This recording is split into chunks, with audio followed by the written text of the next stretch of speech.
Para pemimpin dunia menyambut positif kesepakatan gencatan senjata antara Israel dan Hizbullah pada Selasa 26 November 2024. Perdana Menteri Lebanon Najib Mikati mengungkapkan terima kasih atas dukungan Amerika Serikat melalui panggilan telepon dengan Presiden Joe Biden. Mengutip Tribun News, dilaporkan Biden dan Presiden Prancis Emmanuel Macron mengeluarkan pernyataan bersama yang mengapresiasi upaya diplomatik tersebut. Mereka berharap gencatan senjata ini membawa ketenangan abadi di Lebanon. Perdana Menteri Inggris Keir Starmer menyerukan agar gencatan senjata ini diubah melalui solusi politik yang berkelanjutan. Menteri Luar Negeri Irlandia Michel Martin berharap kedua pihak memanfaatkan gencatan senjata untuk mencapai perdamaian abadi. Sementara itu, Menteri Luar Negeri Belgia Hadja Lahbib mendukung langkah ini dan menyerukan gencatan senjata lebih luas di kawasan Timur Tengah. Menteri Luar Negeri Jerman Annalena Baerbock menilai gencatan senjata sebagai secercah harapan dan menyerukan kesepakatan serupa di Gaza. Presiden Komisi Eropa Ursula von der Leyen menyatakan bahwa ini memberikan kesempatan bagi Lebanon untuk meningkatkan stabilitas. Dikabarkan, Kabinet Keamanan Israel juga telah menyetujui kesepakatan gencatan senjata ini pada Rabu 27 November 2024. Kementerian Luar Negeri Iran menyambut baik berakhirnya agresi Israel terhadap Lebanon. Selain itu, Kepala Kebijakan Luar Negeri Uni Eropa Josep Borrell memuji upaya mediasi Amerika Serikat dan Perancis. Israel telah menyetujui gencatan senjata dengan Hizbullah di Lebanon Selatan sejak Rabu 27 November 2024 pagi. Presiden Amerika Serikat Joe Biden menyebut gencatan senjata ini sebagai langkah menuju penghentian konflik. Sementara, Perdana Menteri Benjamin Netanyahu menegaskan bahwa Israel tetap fokus pada operasi melawan Hamas di Gaza. Mengutip Serambi News, Netanyahu menyebut gencatan senjata ini pengalihan fokus pada misi suci melawan Hamas.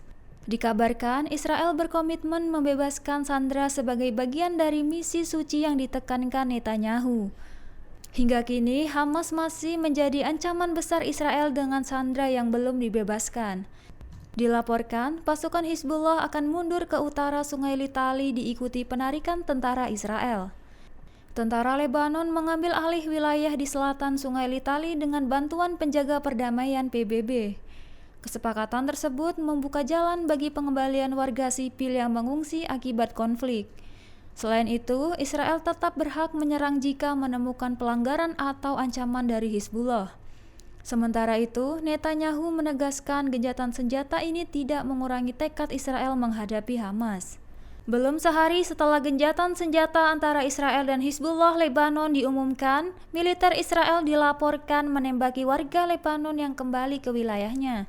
Dalam laporan The Times of Israel pada Rabu 27 November 2024, IDF melepaskan tembakan peringatan terhadap warga yang mendekati wilayah Lebanon Selatan.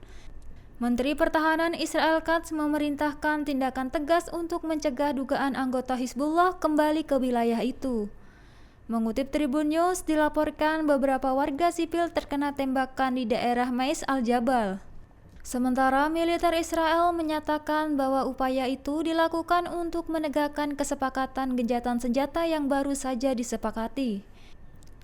Pasukan Israel juga memblokir akses ke beberapa jalur menuju desa-desa di Lebanon Selatan. Dilaporkan pesawat tempur Israel masih berpatroli di wilayah udara menjaga kehadiran mereka di area tersebut. Berdasarkan kesepakatan, IDF memiliki waktu 60 hari untuk menarik diri dari Lebanon Selatan. Selanjutnya, Angkatan Darat Lebanon akan mengambil alih wilayah tersebut dengan pengawasan komite yang dipimpin Amerika Serikat. Israel mulai membangun tembok pembatas dengan Yordania sejak Senin 25 November 2024. Menteri Pertahanan Israel Katz menyatakan bahwa percepatan pembangunan pagar perbatasan itu bertujuan untuk meningkatkan keamanan Israel dalam ancaman serangan Iran. Katz menegaskan bahwa Iran terus berusaha menyerang Israel dan mencoba membuka front baru di perbatasan timur. Ia juga menuduh Iran bekerja sama dengan Hamas di Lebanon untuk menyeludupkan senjata dan dana ke Yordania.